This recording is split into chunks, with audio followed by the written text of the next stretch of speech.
Hey, ever been hit in the head with one of these? Well, I'm gonna hit you in the head with one of these.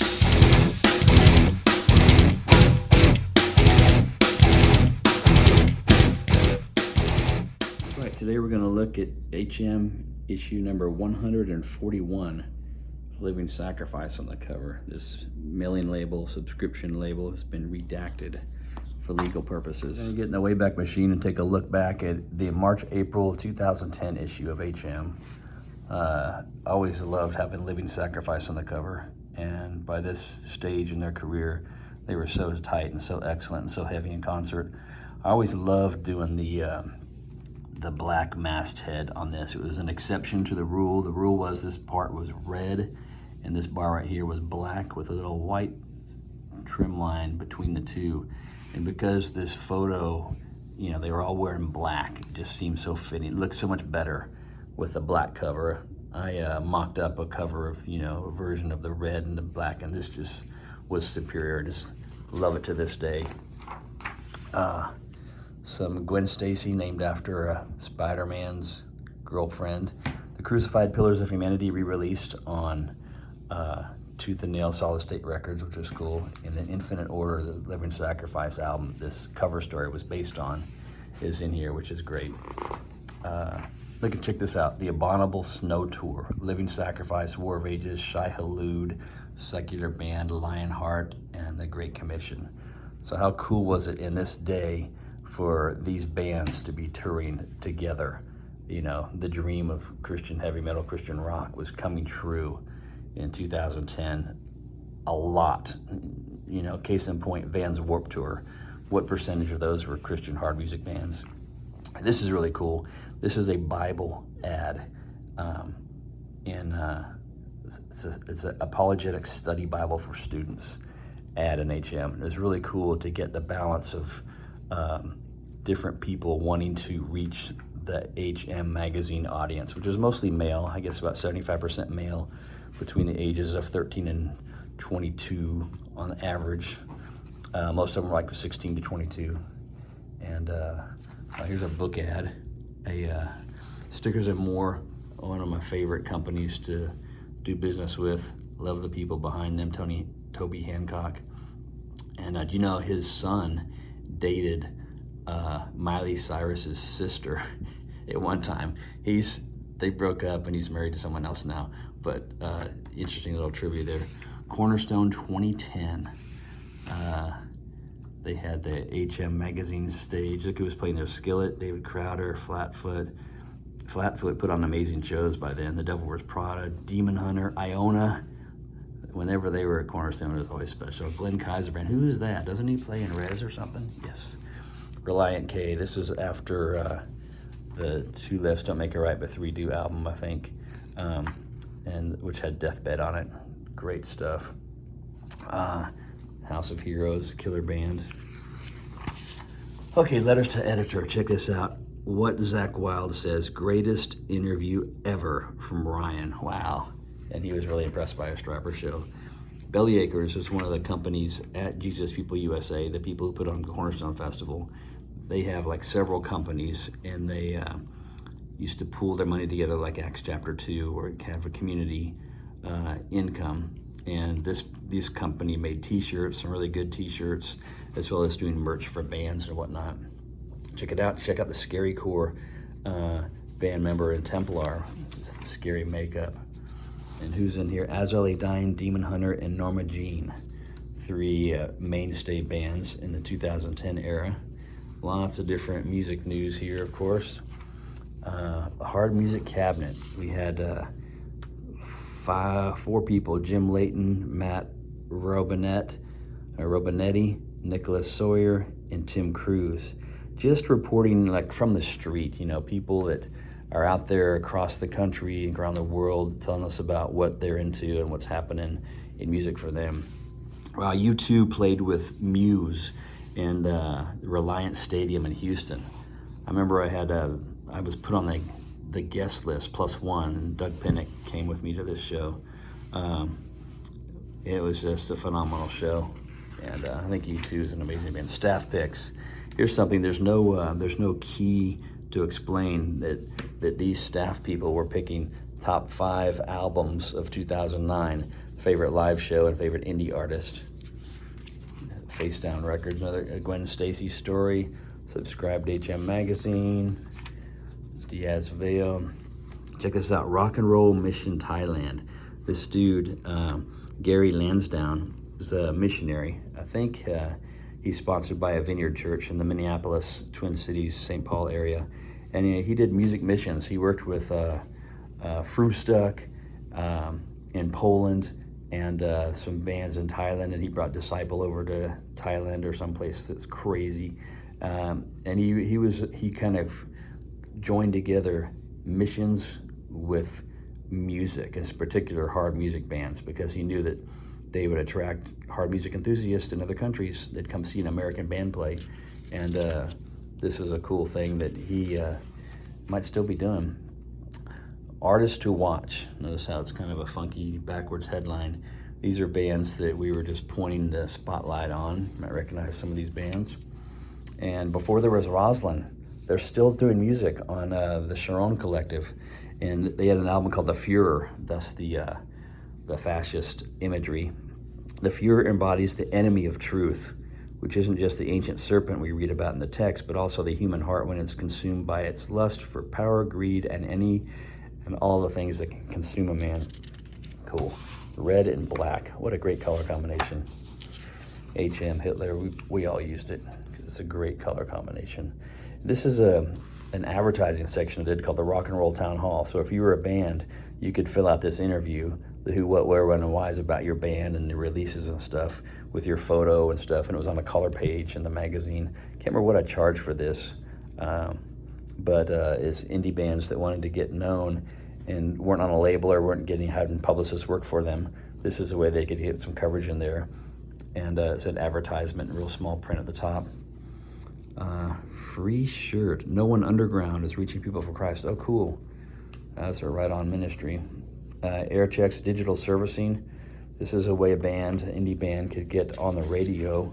There was hundreds of terrestrial radio stations at the time. Fireflight actually got edgy around this time period. They had some cool edgy moments to their music. Seabird, one of my favorite bands, kind of a piano rock. Singer for this band co-wrote their hits with the Need to Breathe singer. Just great songwriting. This band is like so exceptional. Love them. Okay, Greg Minier, The Crucified. They played a reunion show around this time, and we got some killer photographs of them. This one is by Cindy Williamson. I might have mispronounced it. IHS Photos. Oh, Larry Boland's people photographed that. And Greg, if you're keeping up with him, he's released a new Applehead album about the last year, and he's living in Nashville. All right, here we go to the cover band.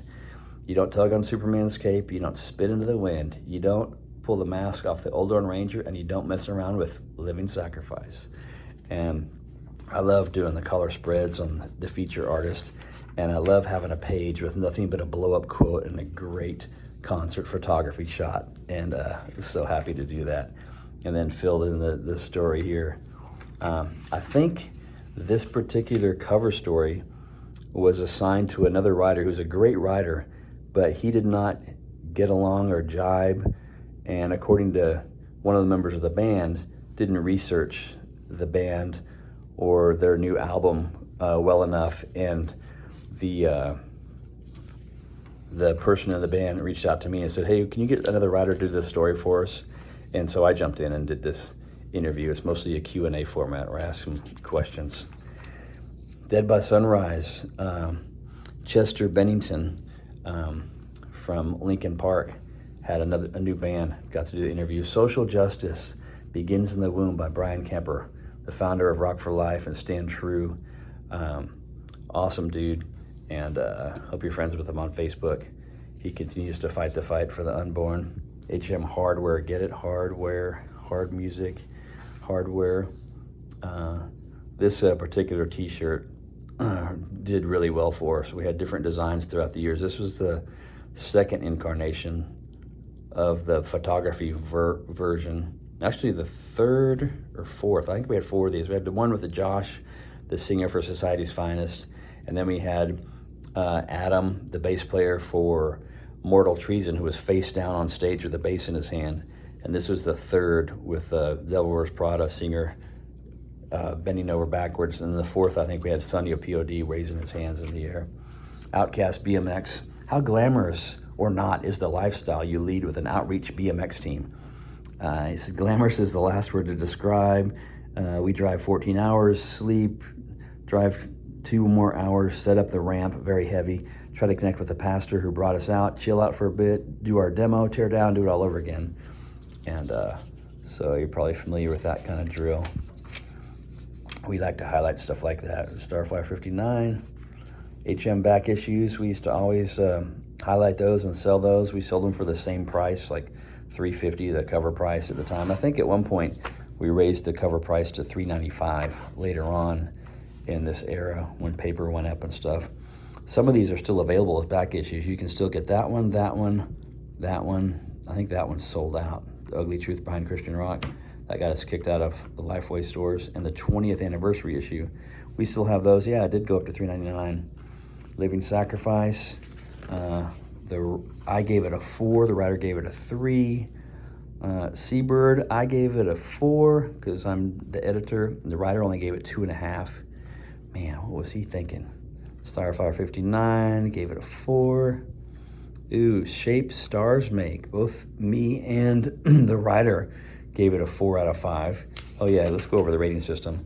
5 is classic, 4 is fabulous, 3 is solid, 2 is suspect, and 1 is a miss. And the asterisk means like a half of any one of those numbers. All right, look what we have here, the Crucified. Oh, we got a 5 here, we got a 5.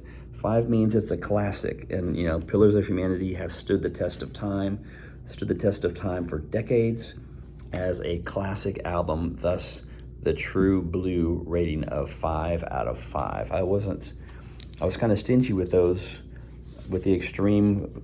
I rarely gave any 5s and really tried hard not to give any 1s because those are both extremes. Pick of the litter, you might recognize Levi the Poet, an unsigned indie artist at this time. We called him a pick of the litter. Truby, Jason Truby, had a solo album out. And The Awakening from South Africa. Ashton Knight is still going on and doing a tour this fall. Come on Live, another great ministry that Chad Johnson, who originally signed Under Oath and then worked for Tooth and Nail, resigned from the record label business and started his own records label where he kind of gave music away and was working with bands doing ministry. The Christian Art, this is one of my favorite columns for the pages of HM Magazine and Heaven's Metal before that. Chris Wigeman and Greg Tucker did devotions. They came out to meet me at a festival they did called Rev Jan up in New Jersey one time. Great people. Chris is talking about Facebook here. Greg Tucker's talking about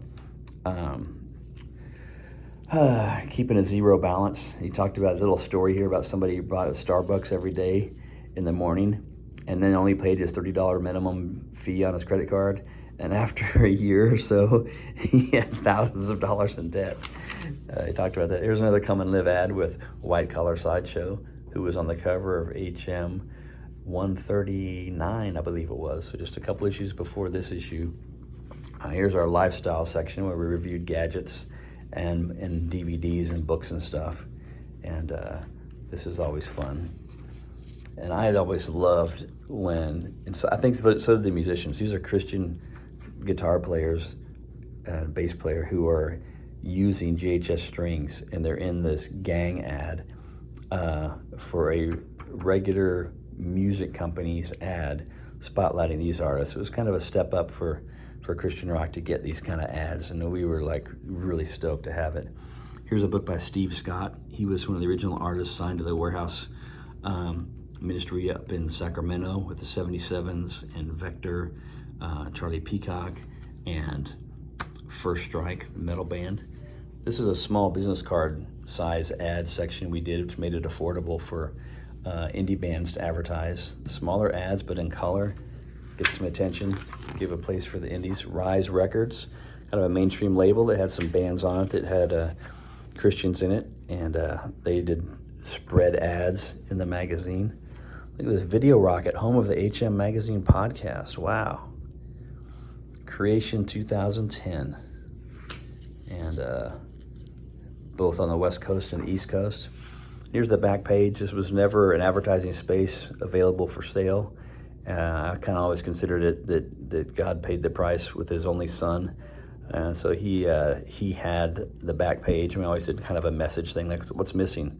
There's the heart-shaped hole in this robot's heart chest, like a God-shaped hole. Anyway, hope you enjoyed this look back at the March-April 2010 issue with Living Sacrifice on the cover. Who was the band member that didn't like the interview? I'll never tell.